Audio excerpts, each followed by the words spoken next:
Bonjour à tous, je suis content de vous retrouver pour cette nouvelle vidéo qui va aborder la période entre le 20 et le 31 mai 2024 dans lequel le soleil se trouve dans le signe des Gémeaux, tandis qu'en numérologie nous sommes en mois universel 4 et en année 8. Donc on va essayer de voir qu'est-ce qui regroupe ces différentes données. Voilà ce que j'ai pu en comprendre en creusant, en notant tout ça, bref, en étudiant la question. Donc d'un côté, nous avons le soleil qui rentre en Gémeaux. Donc le Gémeaux, c'est le signe de la jeunesse, c'est le signe de l'apprentissage.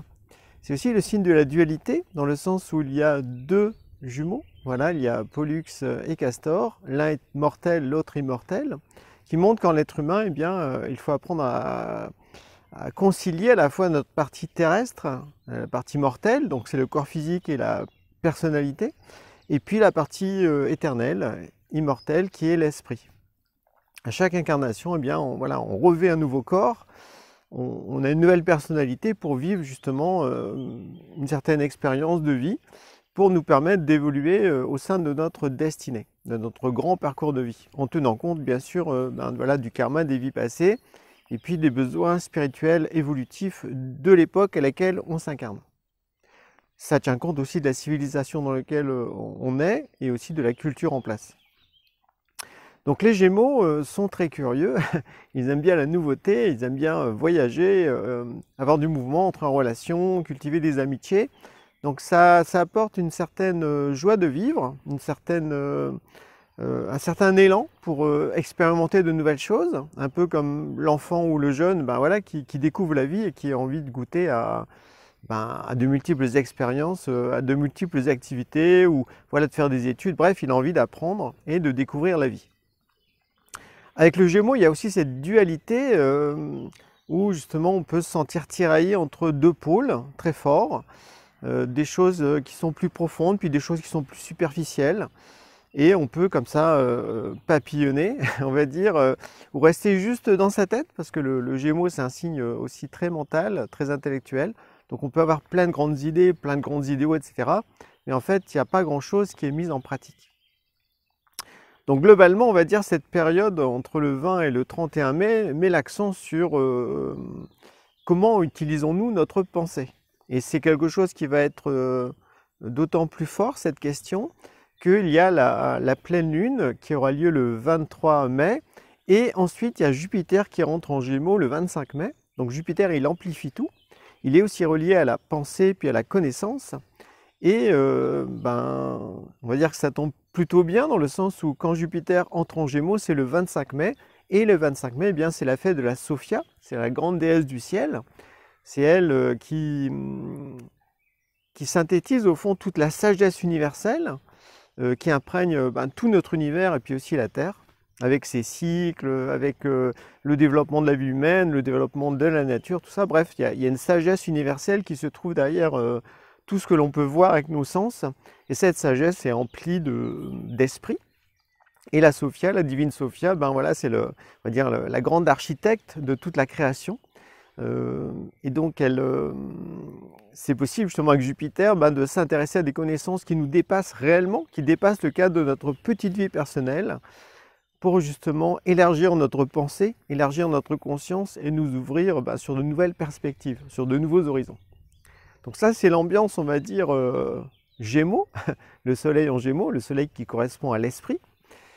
Et puis d'un autre côté, nous sommes en mois universel 4. Donc le mois universel 4 met l'accent sur la réalité terrestre, sur le bon sens, sur le fait de se comporter en adulte, de faire preuve de responsabilité, d'être mature, de nous organiser, de mettre de l'ordre aussi dans notre vie.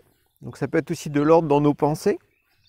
Quelles sont les pensées qui valent le coup d'être développées? Quelles sont celles, au contraire, il vaut mieux lâcher parce que ça nous disperse et puis en fait, ça nous mène nulle part, en fait, on perd du temps. Le 4 montre aussi le besoin de mettre en pratique, pourquoi pas un enseignement, une formation, une étude, ou aussi de nous intéresser aussi au corps. Parce que le 4, le symbole, c'est le carré, donc c'est la notion de structure. Donc à la fois, il y a notre structure personnelle qui est le corps physique, donc prendre soin de sa santé. mais c'est aussi dans quel cadre on vit, voilà.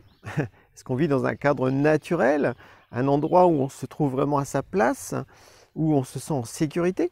Donc le lien avec la nature est très important, parce que justement le fait d'être connecté tout le temps à la nature, ça nous apaise, ça nous tranquillise, et on se sent plus serein face à la vie, une sorte d'ancrage qui est là, qui nous sécurise, qui nous rassure en fait, en même temps. Donc le 4 est relié à toutes ces valeurs, on va dire terrestres, carrées, dans le bon sens du terme. En même temps, la nature est vivante, donc c'est pas quelque chose de figé, c'est pas quelque chose de mort, au contraire, c'est toujours en évolution avec les 4 saisons. D'autant plus, nous, voilà, en Europe ou au Canada, eh bien, on voit ces 4 saisons. Donc bref, il y a durant ce mois 4, il y a le fait de se demander, est-ce que je vis dans la réalité ou est-ce que je vis dans un monde illusoire ou dans le mensonge ou dans l'abstraction? Et c'est vrai que si on vit en ville, on travaille en ville et on n'a pas de contact avec la nature, eh bien, il y a une sorte de déconnexion qui peut s'opérer, qui peut être très forte et qui va de ce fait entraîner une profonde insécurité, même si on ne la ressent pas vraiment, mais en tout cas, il y aura le stress, ça se manifestera de diverses façons. Donc il y a ce besoin comme ça, durant cette période, entre le 20 et le 31 mai, eh bien comme de se poser, de vraiment se donner le temps d'aller en nature, voire de faire des exercices de respiration, parce que le signe des Gémeaux est relié aux poumons et aussi aux 2 bras. Donc si vous connaissez des exercices de respiration amples, voilà, voire pourquoi pas avec des mouvements de bras, eh bien c'est le moment idéal de le faire. Alors ça peut être en méditation, hein, mais ça peut être bien sûr, le mieux c'est dans la nature, pour justement s'abreuver des forces de vie qui nous entourent de toutes parts. C'est pour ça que cette vidéo, j'ai trouvé un moment où il ne pleuvait pas trop pour la filmer en extérieur. Donc voilà, j'habite dans cet endroit, donc comme vous pouvez le voir, on est en pleine nature. Donc c'est très ressourçant.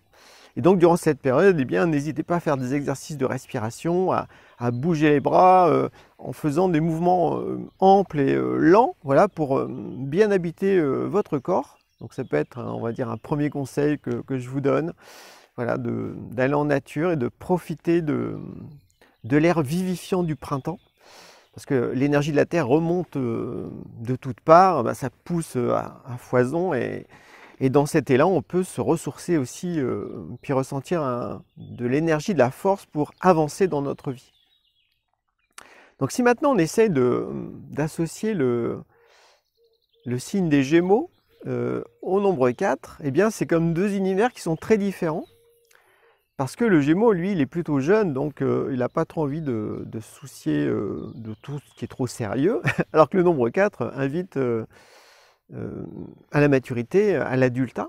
Donc pour associer ces deux aspects, ça nécessite justement de penser correctement.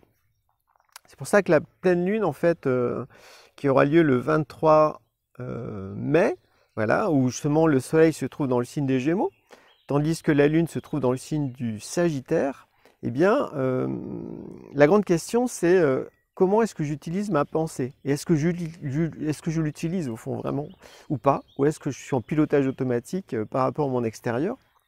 Donc par rapport à ça, comme le soleil, ça correspond à l'esprit qui est en Gémeaux, il souhaite il nous invite en tout cas, c'est ma vision des choses, il nous invite à développer une pensée plus spirituelle, plus réaliste aussi, parce que je l'associe au nombre 4, qui tient compte à la fois de la réalité terrestre, mais aussi de la réalité invisible, la réalité spirituelle. Et le soleil éclaire la lune qui symbolise la personnalité en l'être humain, et cette lune, elle se trouve en Sagittaire. Or, le signe du Sagittaire, il est constitué d'une part animale et d'une part humaine, divine, voilà. Et donc, le soleil en Gémeaux, comme le Gémeaux est relié à une partie justement mortelle et une partie immortelle, le soleil en Gémeaux dit à la lune, à la personnalité, intéresse-toi à ce qui est éternel, intéresse-toi à ce qui est vraiment spirituel, cesse d'être que dans les instincts ou que dans les sens, que dans la partie animale en fait en toi, mais voilà, souviens-toi au fond que tu es avant tout un esprit, et donc dans ce cas-là, la lune qui est en Sagittaire peut utiliser les bons aspects du Sagittaire qui sont reliés aussi à la planète Jupiter. C'est le fait de se donner un but élevé, une direction, de d'aligner sa vie sur un grand idéal. Ça peut être l'idéal de la vérité, l'idéal de la liberté, de l'amour, de l'harmonie, de la sagesse. C'est à chacun à trouver l'idéal qui enflamme son cœur et qui apporte, on va dire, une dimension plus vaste à sa vie terrestre. Voilà, donc le signe de Jupiter, c'est vraiment un archer également, donc il faut utiliser son arc et sa flèche, donc c'est vraiment utiliser sa capacité mentale pour viser une direction. Donc durant cette période, on peut aussi redéfinir un but, redéfinir un objectif, pour savoir est-ce qu'il est juste, est-ce qu'il est moral, est-ce qu'il est essentiel à notre destinée, à notre évolution. Dans ce cas-là, ok, on va s'engager pleinement, ou alors si on se rend compte que ce but il n'est pas si terrible que ça, eh bien d'accepter de se remettre en question, de changer d'état d'esprit, donc qui est justement une faculté d'une pensée spirituelle, c'est capacité de se remettre en question, de voir les choses autrement avec un autre point de vue, pour redéfinir sa priorité, son idéal, son but essentiel pour les mois qui viennent, et de ce fait, après, pouvoir engager son énergie, sa force, son temps, son argent, bref, ses dispositions, dans cette direction. Malheureusement, on va dire, pour arriver à faire ça, ça nécessite au fond de faire un peu le ménage en soi, et notamment par rapport au monde extérieur qui est de plus en plus mensonger, et qui justement ne veut pas, on est dans une société qui ne veut pas que l'être humain développe une pensée juste, une pensée spirituelle, une pensée réaliste. Alors, comme c'est en Gémeaux, c'est la dualité, on peut aussi être tiraillé dans le doute, tout ça. Donc on va essayer de faire le point au niveau du principe de la pensée, à quoi faut-il faire attention, parce que cette pleine lune, le 23 mai, peut être l'occasion de bien séparer en nous, en fait, voilà, certains comportements mentaux, intellectuels, tout ça, pour mieux percevoir qu'est-ce qui est juste, qu'est-ce qui est vrai, qu'est-ce qui est essentiel. Donc quand on regarde globalement, quand je regarde comment les gens utilisent leurs pensées, il y a la majorité des gens, en fait, globalement, comme on est identifié à notre personnalité, à notre corps physique et donc à la partie mortelle, eh bien la pensée est passive, en fait. Elle tient compte que des sens. En fait, ce sont les sens extérieurs, ce que l'on voit, ce que l'on entend, ce que l'on sent, ce que l'on touche, ce que l'on goûte, qui va susciter en fait un train de pensée. Mais ça va être toujours, bien sûr, matérialiste, ça va être toujours relié au sens, à la sensualité, etc. éventuellement. Mais en tout cas, il y a ce besoin comme ça, il y a cette pensée qui est trop collée aux apparences et qui oublie l'esprit. Donc c'est une pensée qui est passive. Et quand la pensée est passive, elle se fait vraiment manipuler par les masses médias, parce que on est sans arrêt sous influence. Quand on regarde la télé, internet, tout ça, ou même quand on va en ville, il y a la radio, il y a les images, il y a la publicité, enfin bref, on est attaqué de toutes parts au niveau de la pensée. Et donc si on ne fait pas un effort de pensée par soi-même, eh bien on se laisse envahir par tout ça. Et on est un peu zombie en fait, au niveau de la pensée, on ne réfléchit pas trop, et donc de ce fait, forcément, on se fait manipuler. Parce que ceux qui pensent la publicité, ceux qui disent l'information, etc., ceux qui sont derrière ça, qui dirigent ça, eux, ils savent exactement où ils veulent nous emmener, et ce n'est pas pour notre bien. Voilà. Donc, d'un côté, il y a, on va dire, la pensée passive, qui est reliée au sens, qui est aussi reliée à nos conditionnements, voilà, ce qu'on nous a appris quand on était enfant, à la fois au niveau social, au niveau familial, au niveau éducatif, religieux, et on est comme ça, on ne se pose pas trop de questions, voilà, et on fait avec. Et donc forcément, quand on est face à une situation, il y a tous nos conditionnements qui remontent à la surface et qui vont juger la situation en fonction de nos références inconscientes, voilà. Mais il n'y a pas l'effort de se poser de bonnes questions, de se remettre en question, de voir les choses avec un autre point de vue. C'est vraiment l'aspect passif de la pensée, pilotage automatique, où justement, dedans, dans cette catégorie, on peut aussi mettre tous les gens qui préfèrent ressentir les choses, je le sens pas, mais par contre faire un effort de pensée, oh s'il vous plaît, allez voir ailleurs, non, j'ai pas envie de réfléchir en fait. Voilà. Il y a ce côté-là en fait, voilà, où en fait, quand on ne pense pas, on n'est pas vraiment humain en fait, on est plutôt dans l'instinct, donc ce qui fait qu'on a un comportement, on va dire, plus animal, entre guillemets. Donc ça, c'est, on va dire, le premier piège qui nous guette, c'est la passivité qui en fait éteint notre pensée et la pensée est juste conditionnée par rapport à ce qu'on voit à l'extérieur. D'un autre côté, on voit avec l'aspect scientifique, matérialiste, une pensée de plus en plus abstraite avec les ordinateurs, l'intelligence artificielle, etc. où en fait l'être humain n'intervient même plus, en fait on pense à sa place. Et puis surtout, on voit ça dans notre société de plus en plus, il y a le fait d'inverser les valeurs. Voilà. C'est-à-dire que ce qui était bien avant devient mal, et ce qui était mal devient bien. Il y a vraiment comme une fausseté, le mensonge qui s'immisce partout, et qui plonge les gens dans l'abstraction. Et si les gens ne veulent pas penser par eux-mêmes, ils sont dans le flou, ils ne savent plus quoi faire, et donc ils s'en remettent là encore au monde extérieur, aux autorités, et là encore ils se font manipuler. Donc là, c'est la pensée scientifique qui est vraiment déconnectée de la sagesse spirituelle, de l'abstraction, et qui vit que dans un monde illusoire, avec le mensonge en pièce maîtresse, on va dire, par rapport à ça. Donc quand on écarte, on va dire, ces deux types de pensées qui ne sont pas humaines, en fait, au centre, pour développer une pensée saine, eh bien ça nécessite de faire un effort. Voilà. Ça nécessite de réfléchir, de s'intéresser à des connaissances spirituelles, de se poser les bonnes questions. Souvent, une bonne question, ça commence par pourquoi. Voilà. Pourquoi il m'arrive ceci? Pourquoi il se passe ça dans le monde? Quel est le sens de ma destinée? C'est aussi se poser les questions existentielles. Mais qui je suis vraiment? Au-delà de ce qu'on m'a inculqué. Voilà. Quel est le sens de ma vie? D'où est-ce que je viens véritablement? Quel est le sens de l'évolution humaine? Enfin, bref, on se pose des grandes questions, on lit, on s'intéresse, on écrit, on cherche, on fait des études, bref, on met sa pensée en mouvement pour justement comme découvrir des bribes de vérité qui vont en même temps nous aider à mieux nous connaître en tant qu'esprit. Voilà, donc c'est vraiment l'enjeu, en tout cas pour cette pleine lune, et qui est une sorte de climax en même temps, en fait, le 23 mai, mais qui englobe globalement toute cette période entre le 20 et le 31 mai, c'est, voilà, est-ce que je pense vraiment par moi-même?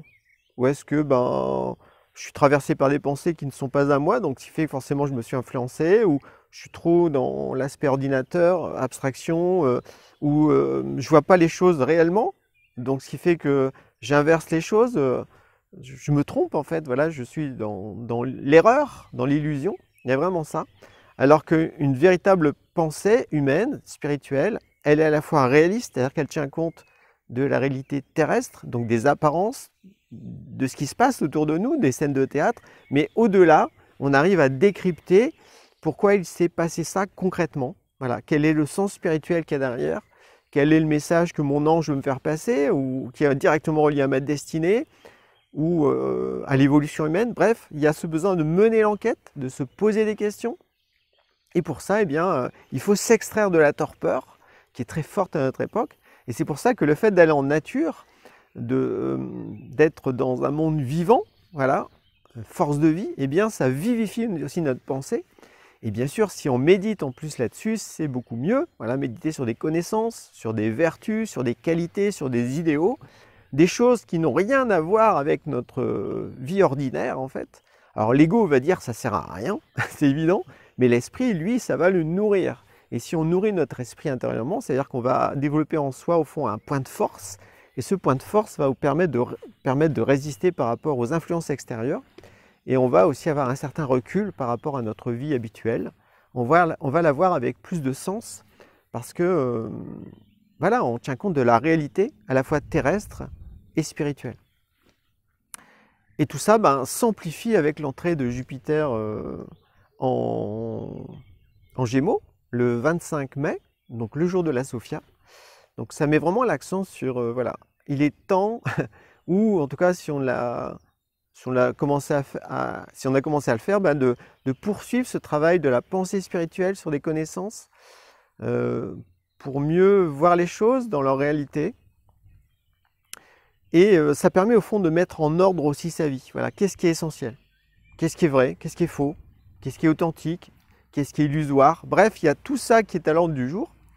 Et donc, ouais, c'est un petit peu le fruit de mes compréhensions sur cette période entre le entre le 20 et le 31 août, eh bien, voilà. Oh, alors, j'aimerais bien vous montrer, la dernière fois je vous avais montré Silver, tu viens? Non, bon. En fait, on a un chat, c'est notre mascotte.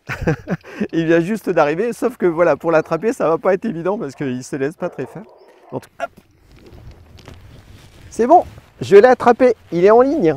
Hop, allez, dis bonjour à la caméra. Il s'appelle Silver.